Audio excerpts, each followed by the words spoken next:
Hello, welcome to another weekly devotion with Pastor Andrew. That's me. So, as you know, if you've been following these, which according to analytics, two people are.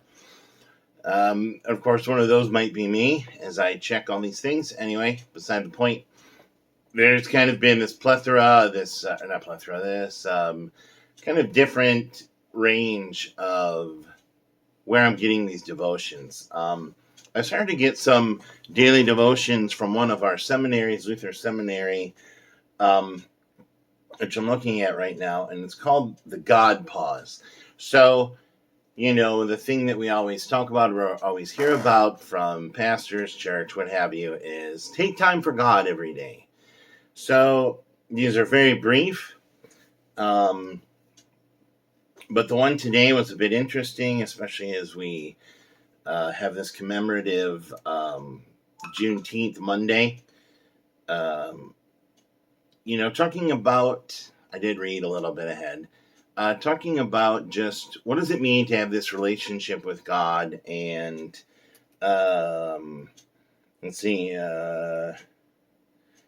just to this relationship with God. What does it mean to have faith, and what does it mean to travel with this faith, travel through life with this faith? So our reading, interestingly enough, comes from 1 Kings 19.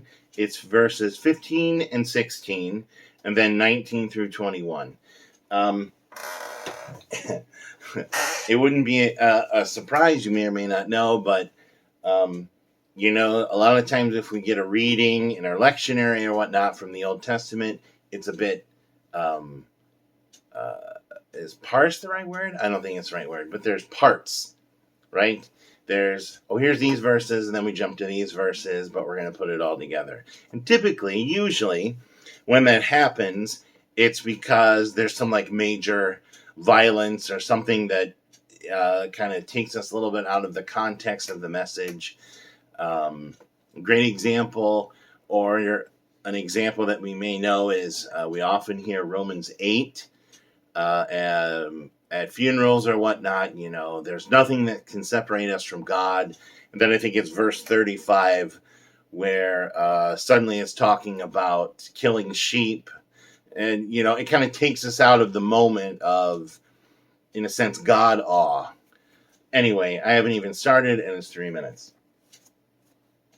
So I'm going to read this, but then I'm going to kind of give a little context. So 1 Kings 19, starting at the 15th verse. And then the Lord said to him, Elijah, go, return on your way to the wilderness of Damascus. When you arrive, you shall anoint Hazael as king over Aram. Also you shall anoint Jehu, son of Nimshi, as king over Israel. And you shall anoint Elisha, son of Shaphat, of Abel Moholah, as prophet in your place. I love these names. So he set out from there and found Elisha, son of Shaphat, who was plowing. There were 12 yoke of oxen ahead of him, and he was with the 12th. Elijah passed by him and threw his mantle over him. He left the oxen, ran after Elijah, and said, let me kiss my father and my mother, and then I will follow you. Then Elijah said to him, go back again, for what have I done to you? He returned from following him, took the yoke of oxen, slaughtered them. Using the equipment from the oxen, he boiled their flesh and gave it to the people, and they ate. Then he set out and followed Elijah and became his servant. So a bit interesting. I'm not sure if this is one of the readings for the upcoming Sunday, but I think it's in the same, what we're going to kind of be focusing on. But a couple of things that are interesting, in the text for this coming Sunday, it's the one where people come to Jesus and say, I want to follow you, but first let me go bury my father. Or, I want to follow you, but first let me go kiss everybody goodbye. And on the surface, Jesus says to them, look, drop everything and go now. Otherwise, forget about it. And that can seem kind of harsh. But what he's really saying is kind of, are you putting God first here? Will you come back? How committed are you? What does your faith journey look like? I mean, kind of all these things are in that mix, this faith soup, if you will, of these people. Well, here we have Elisha. Let me just go do this real quick. And Elijah's like, hey, kind of the same thing, but he doesn't, just say, oh, well, forget it if you're not going to come now. But it's kind of along those lines. But what's really interesting is, what is Elijah doing there? Is he just kind of, God told me to come get this person because they'll be a great leader or prophet or what have you? Yes, a little bit. But also, this is right after, if we remember, and I always test the confirmation kids on this. This is right after Elijah, who is being chased by an entire country of probably Babylon. And he needs to, in a sense, put together an army to fight against those that are coming after God's chosen, right? Quote, chosen. So Elijah is on Mount Horeb, and it's like the Lord is coming. And this is where there's great wind and there's fire, and he's looking in these big theophanies. That's what I test confirmation kids on. That's what it is. When God appears, the burning bush, that's a theophany. So here we have this theophany, and Elijah's looking, but where is God? God comes after all these things, and then there's just absolute silence. And in the silence, this is where God is. It's quite powerful when you think about it. But in that silence, then God comes and says, I want you to go find this person. I want you to go find this person.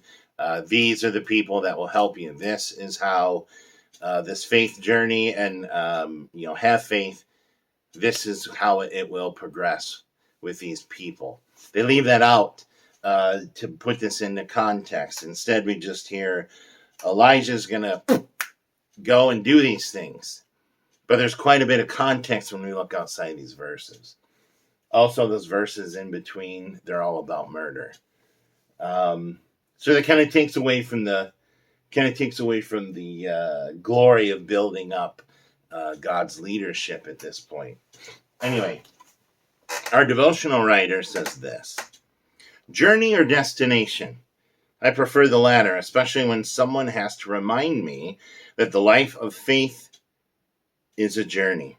Our readings this week challenge us to consider that journey. If we are to be a follower of Jesus, we are challenged. Today we encounter Elijah along his journey as a prophet. Previously, Elijah had spoken truth to power, had been threatened by power, and had seen God's power victorious over corrupt human power. Yet now Elijah feels threatened and on the run as he shrinks in the face of that corrupt power. Today's reading raises several questions in the course of Elijah's story. After all he has experienced, it is time for Elijah to throw down his mantle and pass it on to another. Yeah, it's very interesting here. God saying your duty is done. Find your replacement. And this is Elisha. Elijah, Elisha. They sound the same, two different people. Okay. And as he receives that mantle, does Elisha first bid his parents farewell? A yoke of oxen and the equipment for plowing seems a lot of capital to give up for the sake of this new call to follow. At this point in my journey of faith, what is Jesus requiring of me? So I'm going to be honest, kind of a little hodgepodge there, talking about it, but some bookends there. What is this faith that we have, and is it a journey, or is it getting to a destination? I think it's interesting. What would we say the faith destination is? I would say it's not. I would agree with this devotional writer. It's not a destination. You don't get to a certain point and say, I have fully achieved faith. Faith is a journey. Faith is ever changing. Faith is ever evolving. Faith is ever for lack of a better way of putting it, up and down, Faith is changing. But an interesting question, both with this text from Kings, and then as we'll, think about as we encounter the text from, I think it's Luke 9 on Sunday. What does it mean to drop everything, as these many prophets did, many people did, and what is it that we are called to give up for the sake of a new call to follow? And that question, what is Jesus requiring of me now? Here we are in this point of faith, this journey. What is Jesus requiring of me? A good question to think about as we move forward. I hope that all makes sense. I also think of it's a long time ago now, several of my peers in seminary. Everybody thought I was what do they call it? Pipeliner, which means, high school, college, right into seminary. I wasn't. And then they also assumed because I was, young, that of course I went to church camp my whole life, because that's the only way a young person would be so interested in ministry. Well, I didn't. But anyway, I think of all that, and which is so typical, I think, for me. I was kind of just in the middle. You had the people that went right through, high school, college, right to seminary, no breaks, nothing. You had people like me that were just kind of in the middle, and then you had like second and third career people. I had a friend, well, I still do. He's not dead, so. But he was like the assistant head of a division for an optical company in the country. Like, you talk to him and he says, oh yeah, this was my area. And when he says that, it's half the United States. So he ran, like he was the, 2 or 3 steps down from the boss. And he was making a very good living. But what did he do? He left all of that. He left his yoke and his oxen and everything. He left that to go into ministry. I think it was, I don't know. It was obviously a huge pay cut, but see, it's not about the money. It's about the ministry. It's about this journey. But that really brings up questions. Does God call us to these other things?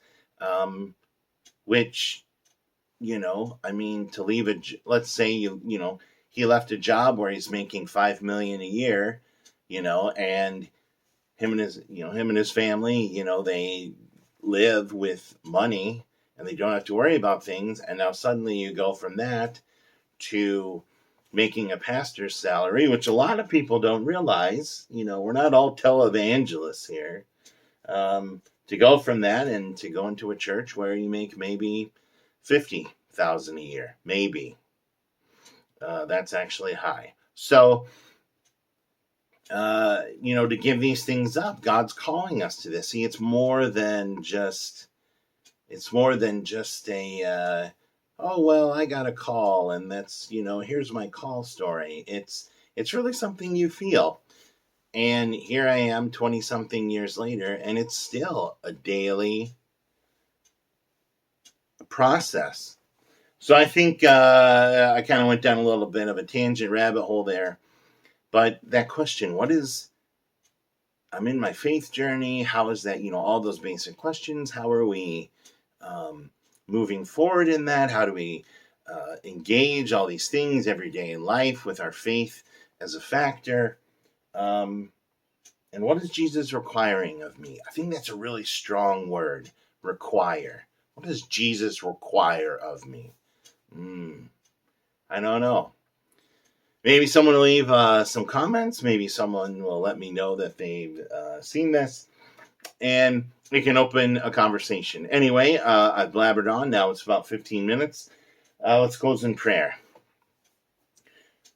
Loving God, For the decisions I must make, increase my trust in Jesus' guidance. In the unknown I will face, increase my confidence in Jesus' presence. Amen. So I'll look for probably something new for next week, but until then, have a good week. Bye.